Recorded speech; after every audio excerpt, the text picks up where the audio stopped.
안녕하세요. 사우디 간호사 Q&A 2탄을 준비해봤습니다. 저희 병원이랑 시스템, 그리고 전반적인 사우디 문화에 대해서 제가 신기했던 것들 위주로 한번 칠해봤습니다. 사우디 병원에는 널싱 슈퍼바이저라는 인력이 존재하는데, 이분들은 보통 병동들을 다 돌아다니면서 입원 환자와 그리고 퇴원한 환자 수를 파악을 하고 수술을 하거나 시술하는 환자 수를 파악을 해서 이제 간호사 인력이 부족한 곳에 간호사들을 플로팅 보내는 역할을 주로 하게 되고, 혹시나 어디가 아프거나 이럴 때 이분들한테 전화를 하면 이분들이 이제 보충 인력들을 채워주는 그런 역할을 하게 됩니다.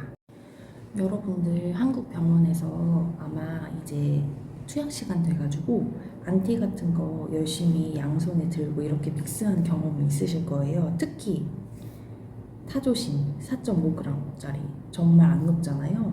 근데 여기 같은 경우에는 약국에서 이미 그 안티들이 다 믹스되어 올라오기 때문에 저희가 열심히 쉐끼쉐끼 할 일도 없고 그냥 약 올라오는 대로 확인을 하고 환자에게 투여하면 되는 시스템입니다.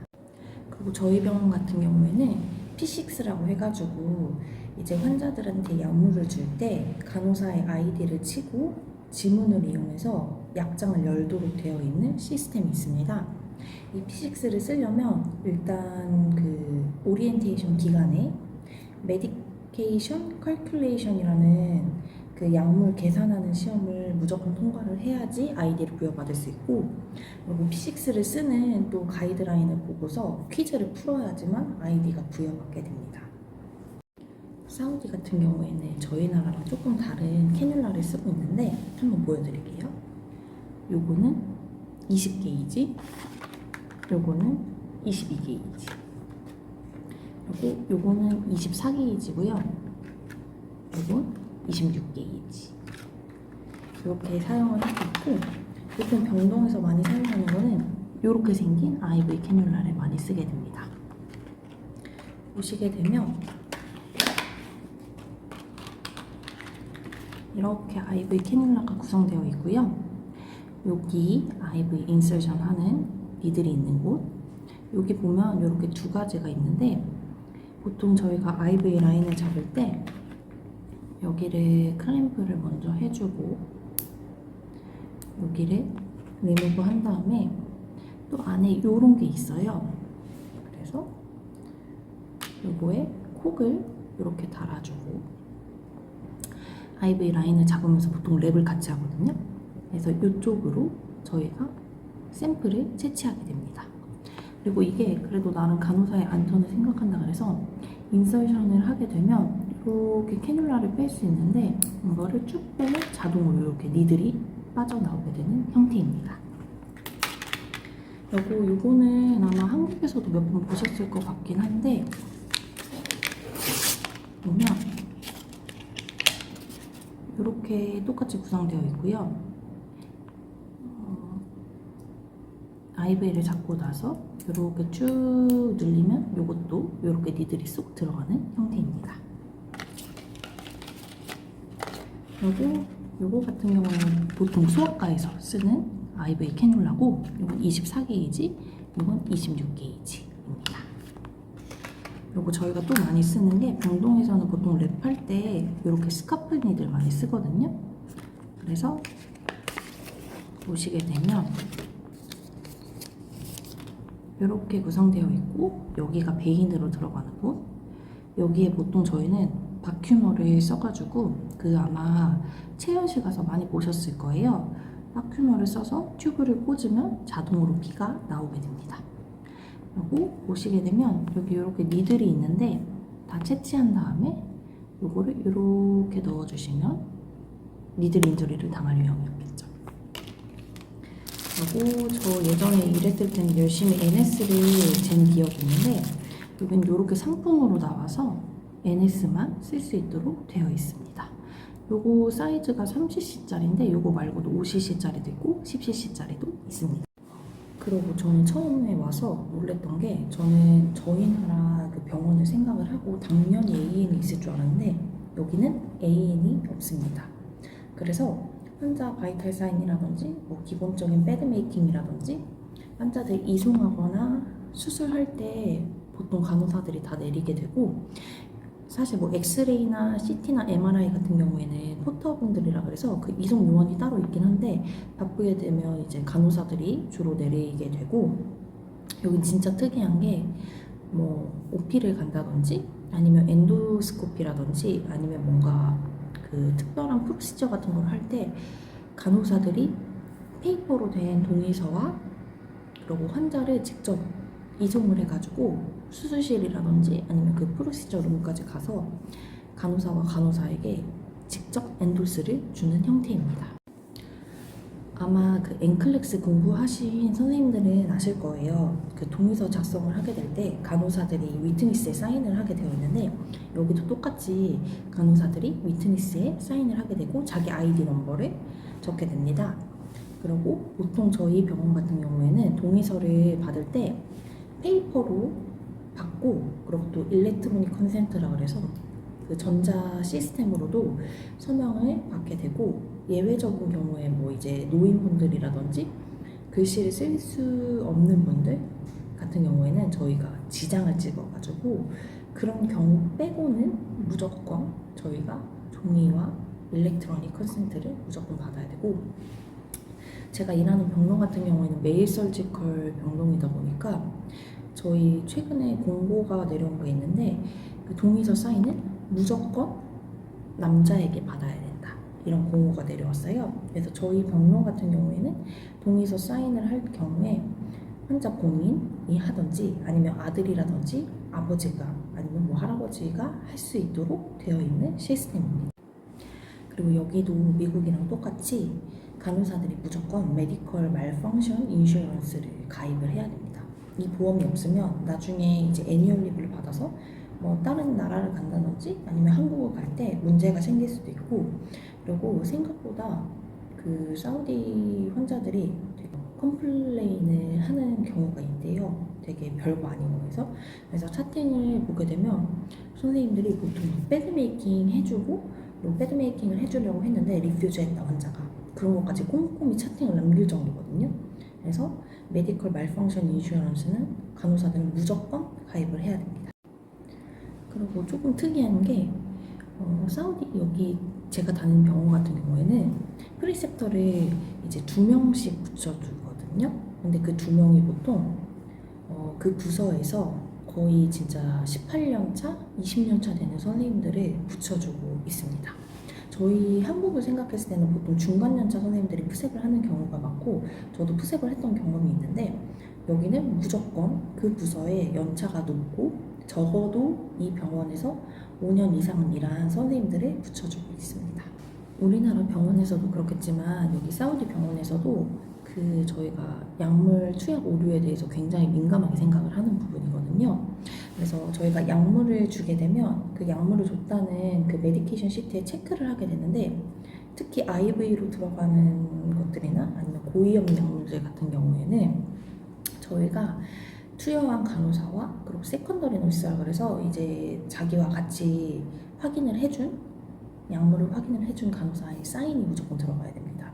근데 문제가 뭐냐 이제 약물을 투여한 간호사가 혹시나 에러를 내게 되면 그 프라이머리 널스랑 세컨더리 널스 같이 코사인을 해준 그 간호사가 같이 월급을 디덕션을 당하게 됩니다. 그러고 들어보니까 저희 병원 같은 경우에는 이제 투약 에러를 3번 이상 내게 되면 병원 측에서 이 간호사를 해고할 수도 있다고 하더라고요. 월급 디덕션뿐만 아니라. 그래서 그 정도로 그 메디케이션 에러에 대해서 굉장히 민감하게 생각하는 부분이 있습니다. 여기 병원은 특이한 게 모코드 테스트라고 해서 한 달에 한 번이나 한두 달에 한 번 정도 시행하는 테스트가 있는데, 이게 뭐냐면 그 CPR, 그 BLS나 아니면 ALCS를 담당하는 부서가 저희는 또 따로 있어요. 그래서 그분들이 와가지고 특정 상황을 주고 이 환자가 코드블루가 떴을 때 어떻게 돌아가는지 그 목 테스트를 계속 하는 거거든요. 그래서 이제 목 테스트를 하기 전에 보통 헤드널스가 이제 뭐 팀 리더는 누가 할 거고, DP는 누가 맡을 거고, CPR은 누가 담당을 할 거고, 아니면 레코드는 누가 담당을 할 거고, 이런 거 같은 역할을 다 분리를 해가지고 미리 구성을 한 다음에 그 모코드 테스트 날에 이제 이 팀 전체가 원활하게 잘 돌아가는지 확인하는 테스트입니다. 저 같은 경우에는 2월 달에 약간 건강상의 문제가 있어서 식리브라 그래서 병가를 썼었거든요. 근데 식리브를 써도 저희 병원 같은 경우에는 월급 디덕션 같은 게 따로 되진 않고, 식리브를 쓸 수 있는 기간도 제가 여쭤봤어요. 근데 입원을 하게 될 경우에는 최대 2주까지 연속으로 식리브가 가능하고, 혹시나 하루하루 아파서 이제 식리브를 쓰게 될 경우에는 저희 병원 같은 경우는 무조건 인플로이 헬스센터를 가서 그 의사한테 문진을 받고 식리브를 직접 받아야 되는 시스템이고, 하루하루 식리브 쓰는 거는 저희는 개수 제한 없이 무제한으로 쓸 수 있습니다. 대신 귀찮은 거는 무조건 병원에 가서 그 인플로이 헬스케어 센터 담당하는 의사한테 문진을 받고 식리브를 무조건 받아야 됩니다. 저희 병원 같은 경우에는 이제 1년 다 근무를 하게 될 경우에는 애뉴얼 리브를 36일 정도 쓸 수 있거든요. 근데 저희 병동 같은 경우에는 애뉴얼 리브를 쓰게 되면 보통 앞뒤로 오프를 3일씩 이틀씩 붙여가지고 애뉴얼 리브를 좀 더 길게 쓸 수 있도록 해주는 시스템입니다. 근데 이 오프를 줄 때는 애뉴얼 리브 하루 쓴다고 해서 앞뒤로 붙여주진 않고 보통 3일 이상은 써야지 그 헤드널스 재량으로 앞뒤로 2, 3일씩 오프를 붙여주게 됩니다. 제가 사우디 와서 좀 전반적으로 신기한 것들에 대해서 몇 가지 추려봤습니다. 첫 번째는 사우디 자국민이 병원을 갈 경우에는 의료비가 전부 공짜입니다. 그래서 와가지고 입원하고 퇴원할 때까지의 비용을 환자들이 부담하는 건 전혀 없고요. 심지어 퇴원료까지 환자들이 부담하는 게 전혀 없습니다. 그리고 사우디 같은 경우에는 사우디 말고 국내 여행 말고 사우디 외에 다른 나라를 가거나 할 때 무조건 엑싯 비자랑 리엔트리 비자를 무조건 받아야 되는데, 이건 최소 2주 전에 신청해야지 비자 보통 나오거든요. 그래서 저도 이번에 라마단 끝난 다음에 이드 홀리데이 때 어떻게 하다 보니까 11일 그 휴가가 주어진 거예요. 근데 이게 갑자기 결정된 거여가지고 사실 11일이면 한국도 갈 수 있는 날짜인데 그 엑싯 비자를 신청을 할 수가 없게 돼서 지금 11일 동안 뭘 할까 매우 고민 중입니다.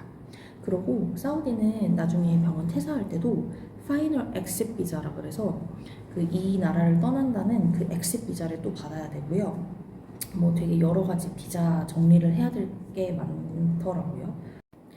사우디 같은 경우에는 저희 병원 내에서 메일 웨이팅룸과 피메일 웨이팅룸이 아예 따로 분리가 되어 있고요. 뭐 저는 메일 서지컬 병동에서 일하다 보니까 남자분들이 거의 입원을 하게 되고 가끔 여자분들이 입원을 하게 되는데, 원칙적으로는 시터는 무조건 남자여야 됩니다. 근데 이제 사정이 여의치 않아서 여자분들이 시터를 하는 경우가 있거든요. 그럴 경우에는 그 널싱 슈퍼바이저에게 저희가 컨펌을 받아서 이 환자 시터가 여자인데 입원을 시킬 수 있냐, 먼저 물어본 다음에 널싱 슈퍼바이저가 오케이 하면 그때 입원을 시키는 형태고, 2인실에 만약에 혹시나 입원을 하게 되면 여자분이 시터이기 때문에 그 2인실을 무조건 1인실로 만들어가지고 사용을 하게 됩니다. 그리고 여기 이제 되게 오래 사신 선생님들의 얘기를 들어보니 지금은 많이 개방되긴 했지만 불과 몇 년 전까지만 해도 외국인들도 무조건 아바야와 그 얼굴 가리는 거 무조건 다 쓰고 나가야 된다고 했고, 이 아바야 같은 경우에는 이렇게 앞에 다 잠글 수 있게 되어 있거든요. 그걸 안 잠그고 나가게 되면 사람들이 이렇게 다 쳐다볼 정도였다고 합니다. 그리고 식당에서도 아예 남자 여자 따로 먹게 되어 있고, 가족이더라도 남녀 분리를 해서 무조건 먹도록 되어 있었다고 합니다. 그리고 길거리에서 이제 남녀가 손을 잡고 다니거나 아니면 그냥 같이 거리를 걸으면서 얘기를 하더라도 경찰관이 와서 너희 결혼한 사이야? 그 웨딩 서티피켓 보여줘봐 이러면서 그 혼인 증명서를 보여달라고 해서 이 사람들이 결혼한 사이면 괜찮다고 하고, 혹시나 그냥 아무 사이도 아닌데 그렇게 같이 걷거나 얘기를 하게 되면 경찰관들이 무조건 와서 그 서티피켓을 보여달라고 했답니다. 근데 지금은 다행히 좀 그 젊은 왕으로 바뀌면서 많이 개혁이 돼서 외국인들은 좀 자유롭게 이렇게 복장도 하고 다닐 수 있고, 아바야 같은 것도 저희 히잡이나 이런 것도 절대 두를 일이 없고요. 그래서 예전에 비해서는 많이 편해진 상태입니다. 그리고 여기 제가 맨 처음에 왔을 때 느꼈던 건 사우디가 진짜 건조한 나라입니다. 그래서 혹시나 사우디에 오실 생각이 있으신 선생님들은 가습기는 필수로 챙겨 오시길 바라고, 저는 처음에 왔을 때 여기가 너무 건조하다 보니까 며칠 동안 코에서 피도 많이 나고, 그리고 가래 같은 거 뱉게 되면 피가 섞인 가래들이 많이 나왔거든요. 확실히 한국에 비해서는 굉장히 건조합니다. 그래서 가습기를 꼭 챙겨 오셔야 되고, 또 많이 느꼈던 거는 여기 물 자체가 석회질이어서 정말 씻고 나면 처음에는 막 몸이 되게 간지럽고 이래서 정말 바디로션을 꼭 발라야 되고, 뭔가 씻어도 정말 깨끗이 씻기는 느낌은 아닙니다.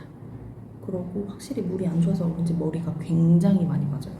그래서 미리 탈모를 예방하고 싶으시다면 정말 탈모 제품이라든지 아니면 샤워 필터를 꼭 이용하셔서 물을 사용하셔야 됩니다.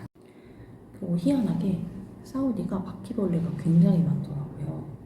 근데 다행히 이제 우리나라 그 바퀴벌레 퇴치 약 같은 게 굉장히 잘 들어서 강력한가 봐요. 그래서 바퀴벌레 약은 필수로 꼭 챙겨 오시는 걸 추천을 해드리고, 이렇게 바퀴벌레가 많이 있나 보니까 생각보다 그 사우디 그 컴파운드에 문틈이 굉장히 넓어요. 그리고 각종 다양한 벌레들이 들어오거든요. 그래서 바퀴벌레 약은 꼭 챙겨 오시는 걸 추천을 해드리고, 뭐 자긴 정말 벌레를 싫어한다 그럼 좀 다른 종류의 벌레 퇴치약들도 챙겨 오시는 걸 추천드립니다. 이렇게 짧게 사우디 간호사 Q&A 2탄을 준비를 해봤는데요. 제가 벌써 사우디 온 지 6개월이 됐습니다.